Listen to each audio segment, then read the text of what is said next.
to share his insight. Please proceed.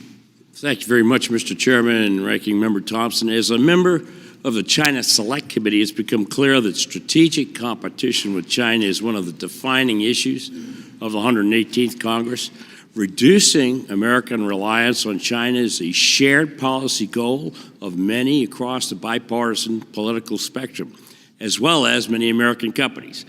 In July, Mr. Auchincloss and I, joined by 64 members of Congress, including every single member of the China Select Committee, sent a letter to this committee underscoring the necessity of legislation to facilitate the supply chain shifts out of China.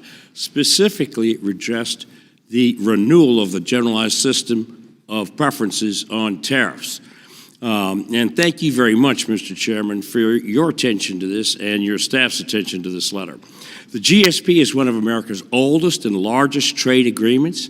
It has been renewed by both Democrat and Republican administrations since 1974. 59 years, we have never failed to renew this until 2020, when we failed on December 31st, 2020. So it has lapsed for that long.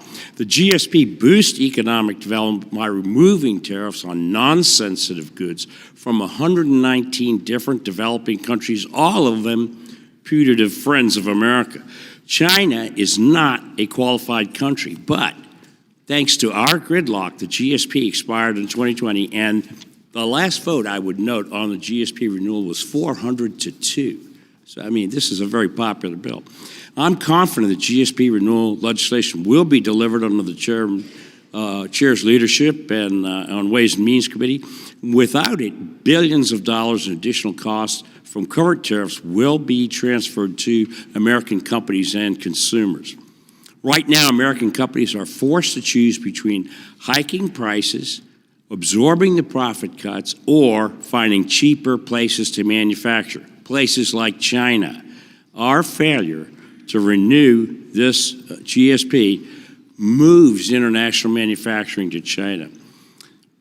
In addition, China exploits U.S. trade laws, gaming our de minimis system. With a tax and duty-free threshold for all imports set at $800, China plays trade games at our expense.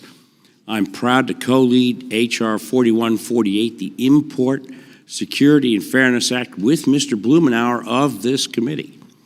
This bill would have the effect of removing Russia and China from receiving de minimis benefits. Why do communist and authoritarian countries who seek to undermine the United States get a non-reciprocal trade subsidy? At the same time, some United States businesses and workers struggle to make ends meet in today's economy.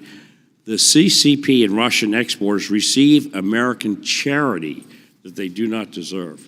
I encourage my colleagues on this committee and throughout Congress to support the Import Security and Fairness Act, and please put an end to this. I'm confident we can do that. And with that, Mr. Chairman, I yield back.